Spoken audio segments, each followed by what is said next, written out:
Hello, everyone. Welcome to Star Flag Media Gaming. My name is Anthony. I want to welcome you guys to another episode here.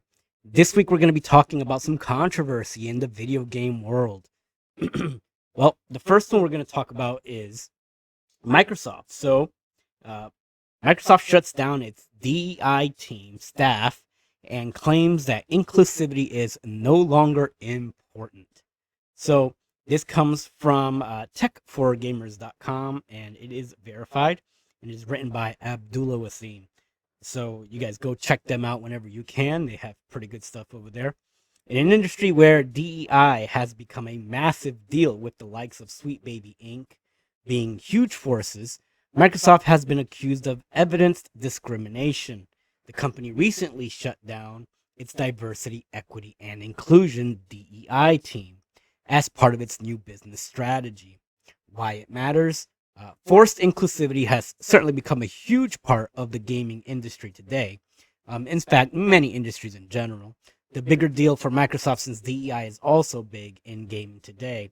According to the email sent by the DEI team lead to the employees, Microsoft mentioned that the department has reached its shelf life.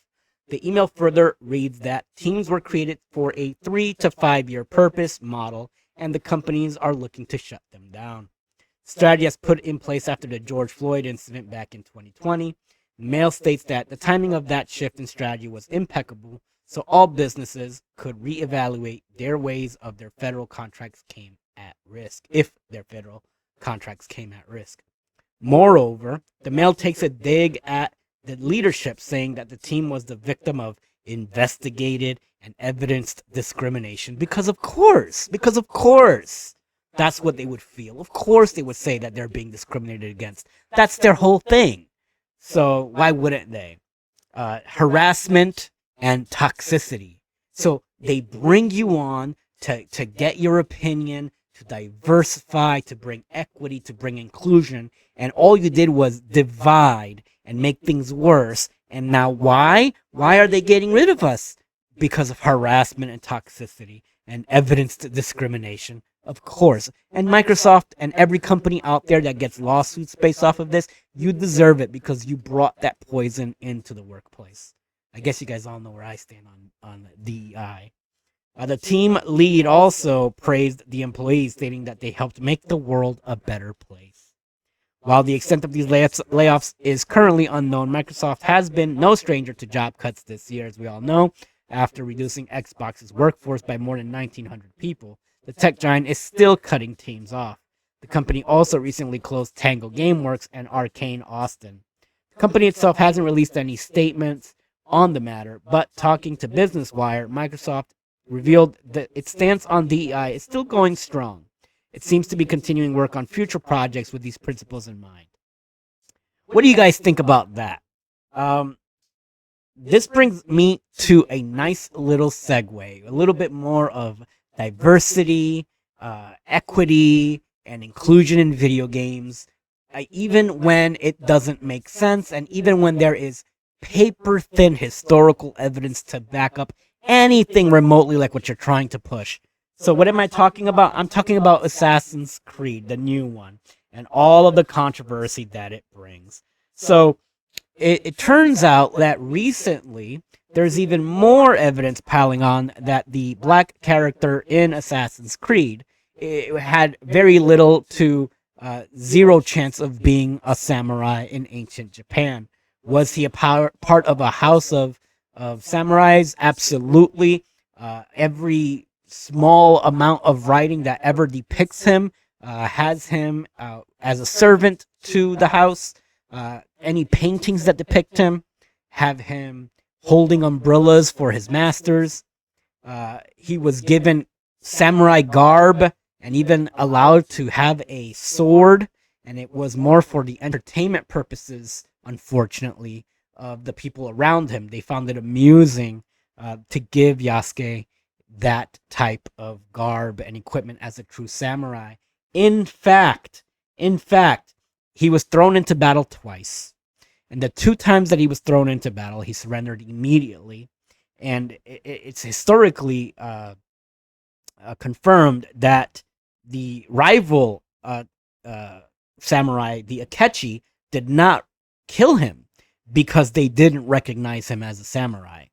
You know, this story is developing even more so now because uh, a couple of things were brought to light recently. Assassin's Creed Shadows is now confirming that you can have LGBTQ romances, which means that potentially you can make Yasuke have a gay relationship with his master, or whatever RPG elements they wanted to add. They are 1000% bringing in that option to your Assassin's Creed games. I believe this was an option previously, but now they're bringing it to feudal Japan of all places.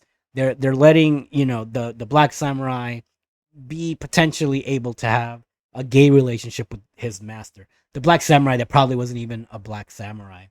So why is this so controversial? You say, why should I care? It's just a video game. Well, because this isn't like a fictional character. We're talking about a character that a person who actually existed. You could have made this person noble in a way, or a character that assisted in a way in the storyline if you wanted to take liberties. But who brought all of this to light? Well, it's a guy named Thomas Lockley. Thomas Lockley has since deleted all of his social media accounts after this criticism has been brought forward.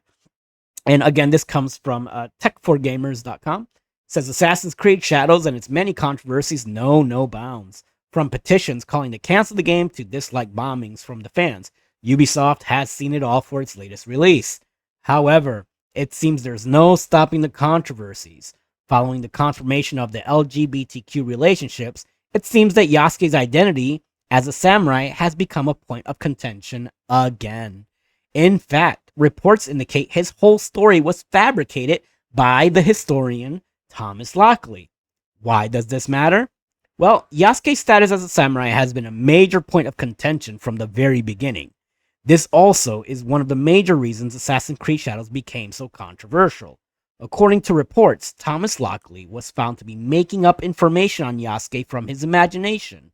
It is important to note that much of the information on this character comes directly from his own book. Dubbed African Samurai, The True Story of Yasuke. This book was first published in 2019.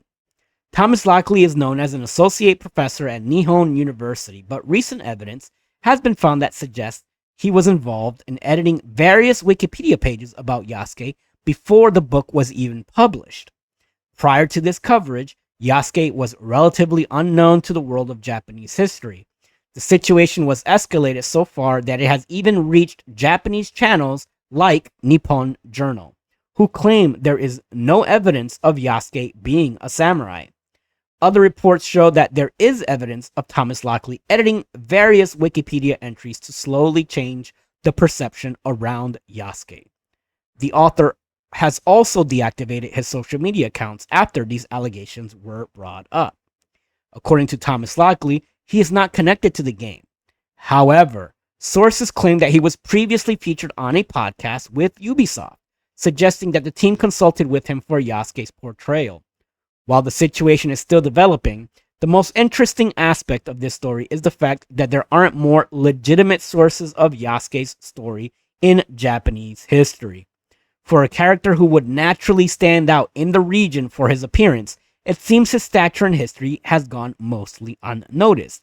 This has led to further suspicion regarding Thomas Lockley. According to the latest information, the author's controversy could even end up becoming a diplomatic incident. There it is, folks.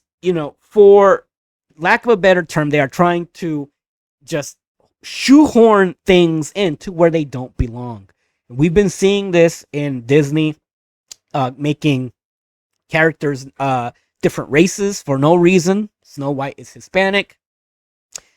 Little Mermaid went from a redhead, blue-eyed white person or white mermaid in their original film to a black girl in the live-action remake.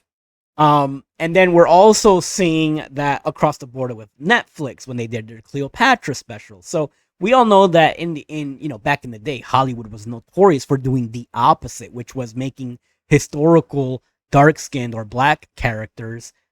They made them white. And now it's It's flipped. It's gone the opposite way. And here's the thing. They are both incorrect. That is not how you do things. Gladiator 2 has Denzel Washington playing Hannibal, I believe. And Hannibal was a very young 20-something-year-old badass, you know? Well, and it's unclear as to how black or how white he was. We do probably can assume he was brown. And but he was young, and I don't have a problem with a black person playing him. What I have a problem with in Denzel's case, for example, is why are they going to get a 66-year-old actor to play him? That also doesn't make any sense to me. So if you're going to pick a historical, real character, then let's make them at least appear to be like the historical, real character. Yasuke existed. He was in feudal Japan at the time. He was a part of the house of, I believe, Nobunaga. I might be mispronouncing that or butchering the name. I apologize. But was he a samurai? There's not enough evidence to say that he was a samurai. In fact, there's more evidence to show that he wasn't a samurai. So, as the story develops, of course, more and more historians will probably step up. We all know that the final source cannot be a Western guy from the United States who is quoting Jesuit priests who weren't a part of the culture, who weren't a part of Japanese culture. And, if there aren't any actual Japanese historical sources, then why even bother? Why even bother? And now you're adding the element of making him gay or bi or part of the LGBTQ community in feudal Japan. Guys, let me know what you guys think about this in the subject. I put a poll in the community tab. What video do you all want to see for next week? You guys can choose between the Nintendo 64 fighting games, Nintendo Wii M-rated games, underrated Dreamcast games, and I believe there's a fourth option in there, and I can't remember right now, but check out that community tab. And as always, my name is Anthony. Thank you guys for joining us. Leave a like, share, and subscribe, and we'll see you guys next week.